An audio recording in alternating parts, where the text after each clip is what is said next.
जय श्री कृष्णा दोस्तों। आज की लीला कथा सुनने के पश्चात आपके रोंगटे खड़े हो जाएंगे, आपकी आंखों से आंसू नहीं रुकेंगे।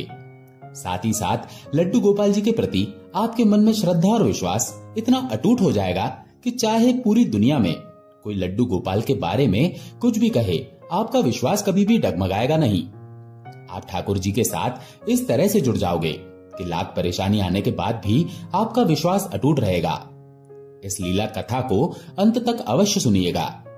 आज की जो ये लीला कथा है, ये फरीदाबाद की रहने वाली मधु जी की है। मधु जी कहती हैं कि मेरी शादी के बाद मैंने 2 बेटियों को जन्म दिया। मेरा कोई बेटा नहीं था। फरीदाबाद में मेरे पति जॉब करते हैं, मैं उन्हीं के साथ काम करती हूँ।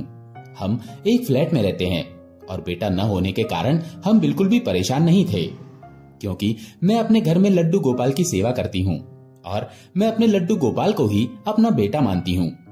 वो ठाकुर जी हैं, सृष्टि के पालनहार हैं। मेरे घर में सेवा लेने आए हैं और मेरे साथ उन्होंने पुत्र और माता का संबंध बनाया है। ये मेरा सौभाग्य है, इसलिए हमारे मन में कभी भी ये भाव नहीं आया कि हमारा कोई पुत्र नहीं है। मेरी दोनों बेटियां भी लड्डू गोपाल से बहुत प्रेम करती हैं। वो उन्हें अपना भाई मानती हैं। रक्षाबंधन हो या भैया दूज हो, वो बहुत ही प्रेम के साथ लड्डू गोपाल के साथ दोनों त्योहार मनाती हैं।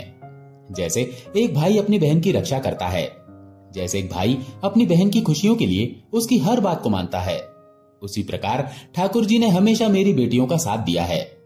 मेरी बेटियां पढ़ लिखकर ठाकुर जी की कृपा से जॉब करती हैं और अब मेरी बड़ी बेटी की शादी होने वाली थी।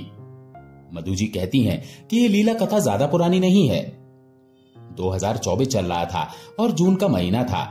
नवंबर में मेरी बड़ी बेटी की शादी तय हो चुकी थी, यानी नवंबर में 26 नवंबर को मेरी बेटी की शादी थी। इसीलिए हमने प्रोग्राम बनाया कि अगले साल तो हमारी बेटी हमारे साथ नहीं रहेगी, इसलिए हम गर्मियों की छुट्टियां मनाने के लिए कहीं बाहर घूमने जाना चाहते थे। मेरी बेटी की बहुत ज्यादा इच्छा थी कि इस बार अपने माता पिता के साथ कुछ दिन के लिए बाहर घूमने के लिए जाए, लेकिन मैं जब भी कभी बाहर जाती थी तो मेरे घर पर मेरी बेटियां लड्डू गोपाल की सेवा करने के लिए हमेशा मौजूद रहती थी।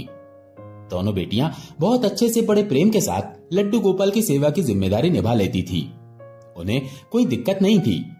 लेकिन इस बार हमारी पूरी फैमिली को गर्मियों की छुट्टियों में घूमने के लिए जाना था और सबसे बड़ी बात यह थी कि हम लड्डू गोपाल को अपने साथ लेकर जाएं या फिर ठाकुर जी को घर पर ही छोड़कर जाएं। उन्हें घर पर छोड़कर जाने का बिल्कुल भी मन नहीं था।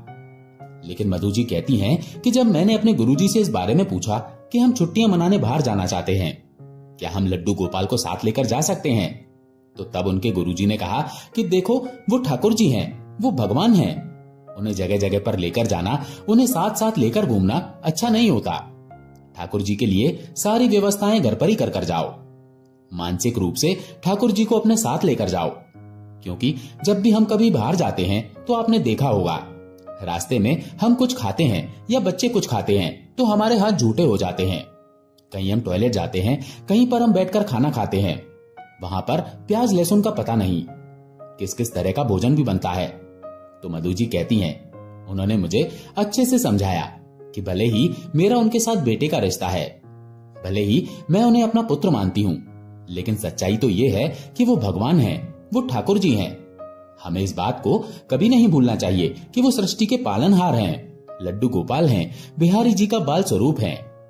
इसलिए उन्हें घर पर ही सारी व्यवस्थाएं करके अच्छे से मानसिक रूप से लड्डू गोपाल को अपने साथ लेकर जाओ। इससे ठाकुर जी भी प्रसन्न रहेंगे और तुम्हें भी कोई आपत्ति नहीं होगी। अब मधु जी कहती हैं कि हम सबको भी गुरु जी की बात अच्छी लगी और निकलते समय हमने ठाकुर जी के लिए सारी व्यवस्थाएं कर दी। ठाकुर जी के लिए एक घड़े में तुलसी के पत्ते डालकर जल रख दिया। ठाकुर जी के रूम की जो खिड़की थी वो थोड़ी सी खुली छोड़ दी ताकि उस कमरे में घुटन ना हो। ठाकुर जी के लिए एक छोटा सा पंखा चलाकर छोड़ दिया ताकि उन्हें गर्मी ना लगे।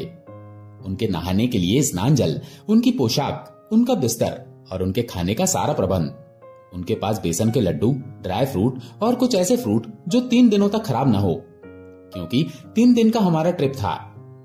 वो कहती हैं कि अच्छी प्रकार से सारी व्यवस्था करके हम घर से निकल पड़े और ठाकुर जी को एक चाबी देकर उनसे आज्ञा ली कि हे ठाकुर जी, हे लड्डू गोपाल, आप हमारे साथ मानसिक रूप से चलिए और जब जब आपको विश्राम करना हो, सेवा लेनी हो, उस समय पर आप मंदिर में विराजमान हो जाइए।